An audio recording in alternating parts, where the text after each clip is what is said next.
जोहार साथियों, 10वीं क्लासेस में आप सभी का स्वागत है। और इस वीडियो में हम लोग चुआड़ विद्रोह करने वाले हैं। इसको चुआड़ विद्रोह का चुआड़ या चुआड़ विद्रोह भी कहते हैं, ठीक है। लेकिन अगर इसका एग्जैक्ट वर्ड जो देखा जाए, जो मुझे पता है, वो इसका चुहाड़ होता है, चुहाड़। और ये एक गाली है, गाली के टाइप में वहाँ यूज होता है, खास करके बंगाली इलाका में, ठीक है। तो ये चुहाड़ होता है, ठीक है। लेकिन अब चूंकि बुक्स में चुआड़ है, चुहाड़ है, तो चलिए इसको ऐसे ही रहने देते हैं, ठीक है। उसमें छेड़छाड़ के कोई फ़ायदा नहीं है वैसे, ठीक है। जो मुझे पता था वो मैंने उसे बताया कि चुहाड़ होता है, ठीक है। और इसका बेसिक मतलब ये होता है कि जो कि आपका अच्छा आदत नहीं है, अगर आप में गलत गुण है या जो असामाजिक टाइप का जो गुण है, तो उसको चुहाड़ बेसिकली कहा जाता था। मतलब समाज में जो एक एस्टैब्लिश्ड नियम है, उसके विरुद्ध अगर आप काम कर रहे हैं तो आपको उस चुहाड़ नाम से आपको संबोधित किया जाता था, जा सकता है। मजा उस समय भी उसी हिसाब से प्रयोग हुआ था, क्योंकि उस समय हुआ था कि आपका द्वैध शासन व्यवस्था चल रहा था, मतलब जो अंग्रेजों के मिला था आपका मुगलों से, ठीक है। और उसके हिसाब से कि ये लोग का कर व्यवस्था उठाने का इस इलाका में जगह मिल गया था, कि झारखंड के इलाके में या बंगाल के इलाके में मिल गया था। अब अंग्रेज़ों का अधिकार मिला है। अब सत्ता का अगर आप विरोध कर रहे हैं तो सत्ता वाला आपको एक से एक नाम देगा, ठीक है। और ये सब प्रैक्टिस आपका अभी भी चलता है। अभी का सरकार है, अगर आप इसका विरोध कीजिएगा तो ये भी आपको तरह तरह का नाम देगा, ठीक है। और मीडिया को जो फॉलो करते हैं लोग खैर समझते ही होंगे कि क्या कैसे कैसे नाम मीडिया द्वारा दिया जाता है अगर आप सत्ता का विरोध करते हैं तो, ठीक है। तो नाम बता के कोई फ़ायदा नहीं है वैसे, कि बेकार का विवाद खड़ा करने वाला चीज़ है, ठीक है। लेकिन सत्ता आपको तरह तरह का नाम देगा अगर आप उसका विरोध कीजिएगा तो, ठीक है। तो उसी तरह से उस काल में, अंग्रेज़ों के काल में, जब यहाँ पे शासक सत्ता शुरू हो रहा था ये लोग का, और चूँकि ये लोग चुआड़ लोग आपका विद्रोह किया था, और जब किया था तो इसको नाम दिया गया था। मतलब चुआड़ क्या, मतलब जो यहाँ का आदिवासी लोग विद्रोह किया था तो उसको नाम दिया गया था। और मुख्यतः जो चुआड़ को जो कहा जाता था वो आपको भूमिज आदिवासियों को कहा जाता था, भूमिज आदिवासियों को, ठीक है। ये क्वेश्चन आ सकता है कि चुआड़ बेसिकली मुख्यतः कहा किसे जाता है, तो भूमिज आदिवासी को कहा जाता है, ठीक है। लेकिन जो आंदोलन कर रहे थे उसमें भूमिज आदिवासी भी थे, दूसरा थोड़ा बहुत क्या मांझी या संथाल थोड़ा बहुत कर सकते हैं वो लोग। ये जमींदार लोग थे वहाँ पे, कृषक लोग थे वहाँ पे, घटवाल लोग थे, सभी लोग इस आंदोलन में शामिल थे, ठीक है। तो लेकिन अब चूँकि शुरुआत इसके हिसाब से है तो चुआड़ है, ठीक है, ये भूमिज लोग थे, ठीक है। और ये लोग का जो आंदोलन शुरू करने का जो पर्पस ये था कि ये लोग पहले पुलिस का काम कर रहे, जमींदार के नीचे रहते थे, और जो जमींदार के नीचे जो कंट्रोलिंग सिस्टम था उसमें ये लोग पुलिस के हिसाब से ये लोग काम करते थे, ठीक है। तो वो पुराने व्यवस्था के हिसाब से था, ठीक है। और जो नया व्यवस्था आता है, जो अंग्रेज जिसमें प्रमुख बन जाते हैं, तो अंग्रेज लोग ये लोग को हटा देते हैं और उसके जगह पे बाहर से आदमी लेके आते हैं और वो लोग को पुलिस बना देते हैं कि वो लोग अब कंट्रोल करने में मदद करेगा अंग्रेज़ों का, ठीक है। अब कोई पहले से कमा खा रहा है, अब उसको आप हटा दीजिएगा तो जाहिर है कि उसको दिक्कत होगा, पहला चीज़। दूसरा है कि पहले का जो ये भूमिज आदिवासी लोग जो पुलिस का काम कर रहा था, ये लोग को बेसिकली पाइक कहा जाता था, ठीक है, ठीक है।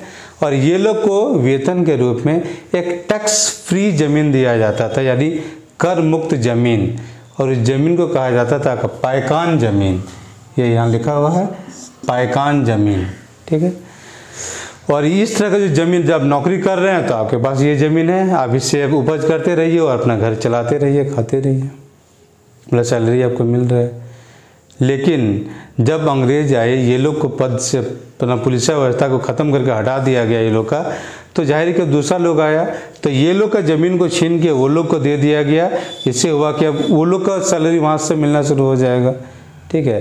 तो वो आने वाले का तो दाना पानी ठीक चलेगा, ये लोग का तो ख़राब हो गया। अब ख़राब हो गया तो ये लोग विद्रोह को शुरू किया था, ठीक है।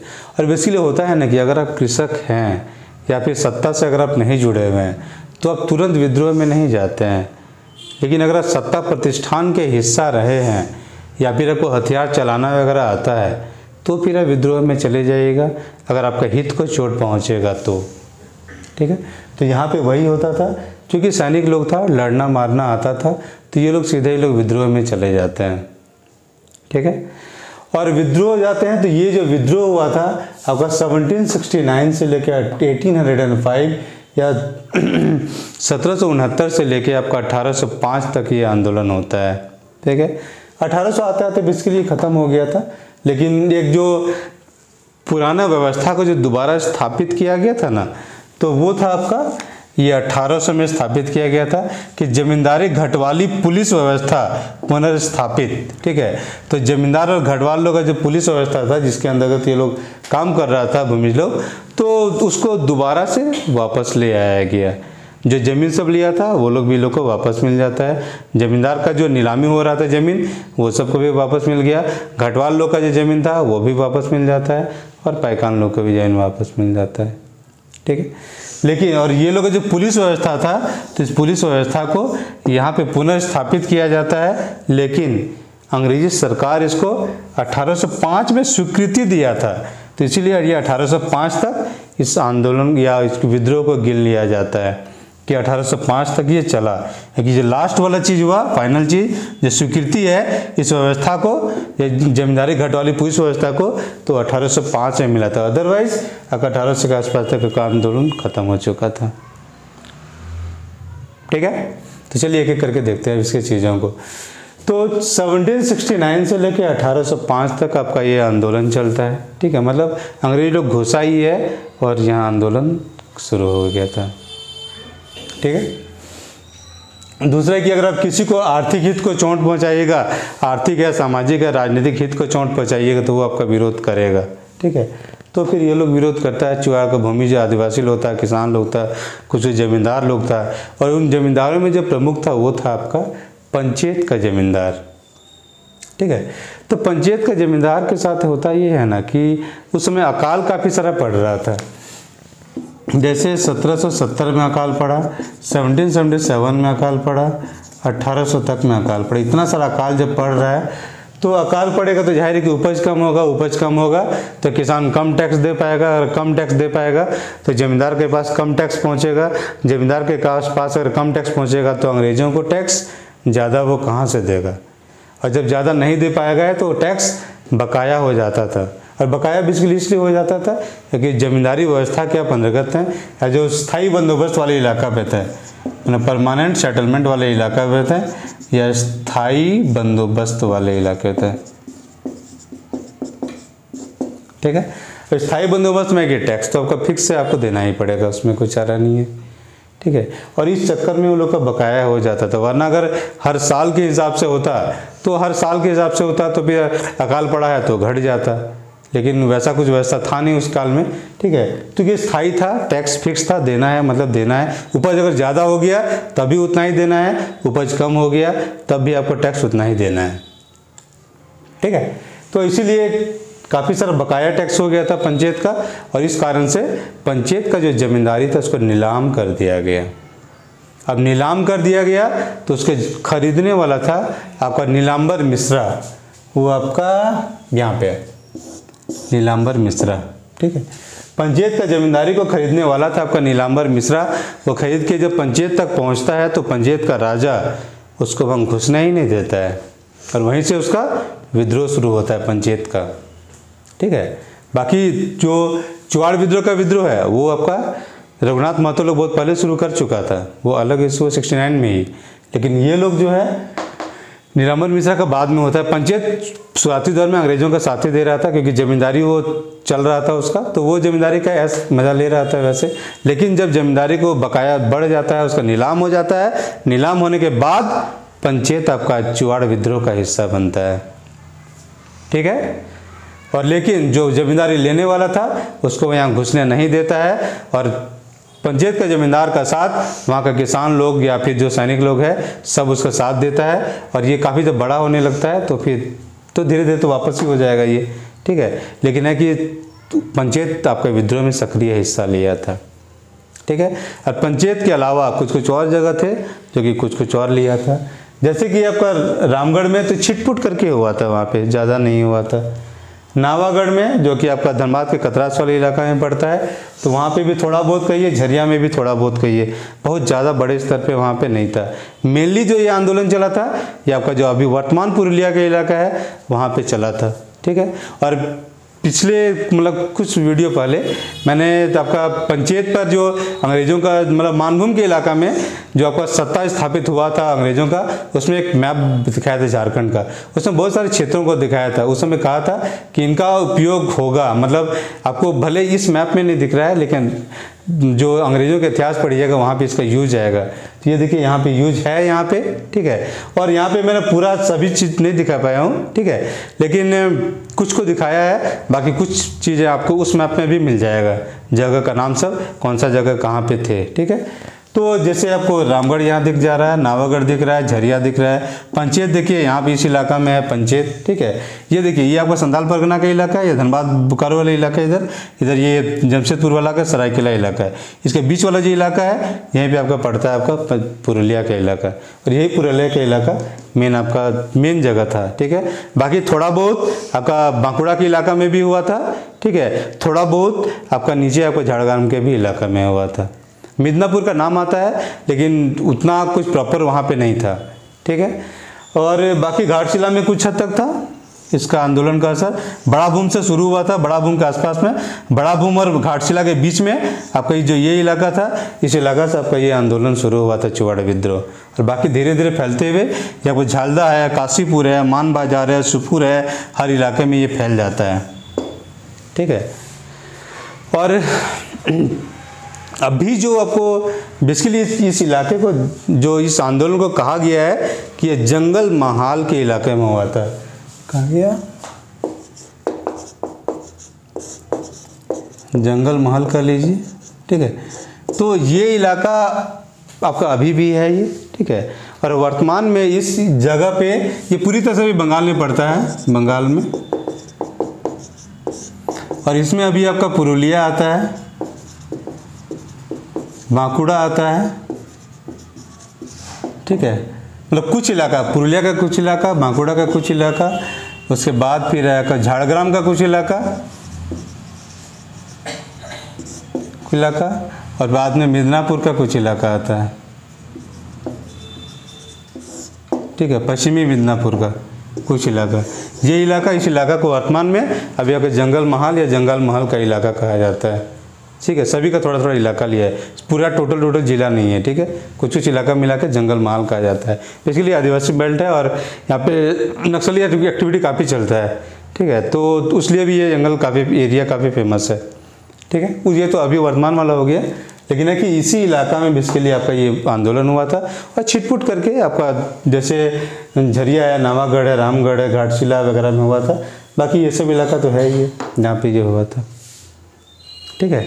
तो आपका इलाका क्लियर हो गया, ठीक है। उसके बाद है कि आपका करने वाला कौन था, नेतृत्व करता, तो नेतृत्व करना था आपका रघुनाथ महतो है, श्याम गंजम है, जगन्नाथ पातर है, लाल सिंह है, जालिम सिंह है, मंगल सिंह है, मोहन सिंह है, और भी कुछ कुछ लोग थे, ठीक है। लेकिन रघुनाथ महतो सबसे इंपॉर्टेंट है, तो इसको याद जरूर रखिएगा, रघुनाथ महतो। और बाकी जो बाद को जो पर्सनैलिटीज़ जो पढ़ेंगे, जो झारखंड की इंपॉर्टेंट पर्सनैलिटीज़ है, उसमें भी आपका रघुनाथ महतो आएगा, उसका काम आएगा, तो इसको ध्यान दीजिएगा वैसे, ठीक है। और रघुनाथ महतो ही वो नेतृत्व करता था जिसने ये नारा दिया था कि अपना गाँव अपना राज, दूर भगाओ विदेशी राज, ठीक है। अगर गाँव मेरा अपना है तो राज भी मेरा अपना होगा, ठीक है। और यहाँ किसी विदेशी को शासन नहीं करने देंगे और विदेशी को यहाँ से भगाओ, ठीक है। ये देखिए आपका ये नारा है आपका यहाँ पे, अपना गांव अपना राज, दूर भगाओ विदेशी राज। और ये किसका नारा था, तो ये रघुनाथ महतो का नारा था। और ये नारा कब दिया गया था, तो 1769 में रघुनाथ महतो ने ये नारा दिया था। क्वेश्चन आता है वैसे तो कर लीजिएगा, ठीक है। और सब नाम याद नहीं रहेगा, लेकिन रघुनाथ महतो जरूर याद रहेगा, श्याम गंजाम, जगन्नाथ पात्र वगैरह याद रख सकते हैं। बाकी बहुत जरूरी नहीं है वैसे, क्योंकि सब याद रखना पॉसिबल नहीं होता है। जैसे आंदोलन जहाँ जहाँ हुआ था सब नाम याद नहीं रहेगा वैसे, लेकिन आप थोड़ा बहुत कहें तो आपको बड़ा भूम और पंचायत वगैरह को याद रख सकते हैं। बड़ा भूम में पंचायत है, यहाँ झालदा वगैरह को याद रख सकते हैं। बाकी छिटपुट करके हुआ था तो बहुत ज़्यादा उसको नहीं, उसका इम्पोर्टेंस है, ठीक है। और बाकी है आपका दबाने वाले में, देखिए तो दबाने वाले में आपका 4 आ जाते हैं, ठीक है। जो दमन करता, एक नन है, गुडियार है, क्राफ्ट है और फोरबिस है, ठीक है। आगे का जो नाम है वो मैंने नहीं लिया है, सिर्फ लास्ट नाम लिया है, क्योंकि जो जितना नाम छोटा नाम होगा उतना याद रखना ज़्यादा आसान है। और चूँकि मैंने कोड टाइप का ही बनाया है तो उसमें ये फिट हो जाता है, तो बेहतर है मैंने इसी को ले लिया है, ठीक है। नन, गुडियार, क्राफ्ट और फोरबिस। फोरबिस को 420 लिख सकते हैं, फोरबिस, ठीक है, 420 फोरबिस कर सकते हैं इसको। क्राफ्ट को क्राफ्ट लिख सकते हैं, मतलब हस्तशिल्प, इंग्लिश में क्राफ्ट, ठीक है। ये क्राफ्ट है, ठीक है, तो मैंने थोड़ा सा चेंज कर लिया है और क्राफ्ट कर लिया है इसे, ठीक है। गुडियार से मैंने गुड ले लिया है तो गुड हो गया। नन तो नन है, नन जो कि आपका क्या कहते हैं, क्रिश्चियन मिशनरी में आपका तो एक नन का काम करती है वो लोग, जो जैसे पुजारिन टाइप का कह लीजिए उसको, तो वो वैसे। तो नन क्या कर रही है कि गुड क्राफ्ट बना रही है, मतलब अच्छा क्राफ्ट बना रही है, मतलब नन अच्छा शिल्प बना रही है, ठीक है। ये कोड है, बेसिकली याद हो जाएगा तो चुआड़ विद्रोह आपको याद हो जाएगा, मतलब किसने दबाया वो याद हो जाएगा, ठीक है। नन अच्छा क्राफ्ट बनाती है, लेकिन उसको साथ 420 हो जाता है, और 420 कौन किया, तो चुआड़ लोग किया, ठीक है। चुआड़ लोग, जिसका गलत आदत है, ठीक है, वो लोग 420 करता है, किसके साथ करता है, वो नन जो अच्छा क्राफ्ट या आस्था हस्तशिल्प बनाती है, नन गुड क्राफ्ट, ठीक है। तो जो नन गुड क्राफ्ट बना रही है उसके साथ 420 होता है, कौन करता है, तो चुआड़ या चुआर लोग करता है, ठीक है। तो आंदोलन के नाम के साथ ये जो दबाने वाला जो था सबका नाम याद हो जाएगा आराम से, कोई दिक्कत नहीं आएगा, कोड में सेट हो गया, ठीक है। और बाकी ये तो जगह तो बेसिकली अगर मैप में रहेगा तो थोड़ा बहुत जगह घूमते रहता है तो अच्छा रहता है कॉन्सेप्ट समझने के लिए, बाकी बहुत जरूरी नहीं है वैसे। और रघुनाथ महतो जरूर याद रखिएगा, इसका डेट मस्ट है वैसे कि 1969 से 1805 तक अगर चुआर विद्रोह चलता है, ठीक है। तो चलिए इस विद्रोह में इतना ही था, मिलते हैं नेक्स्ट वीडियो में, थैंक यू।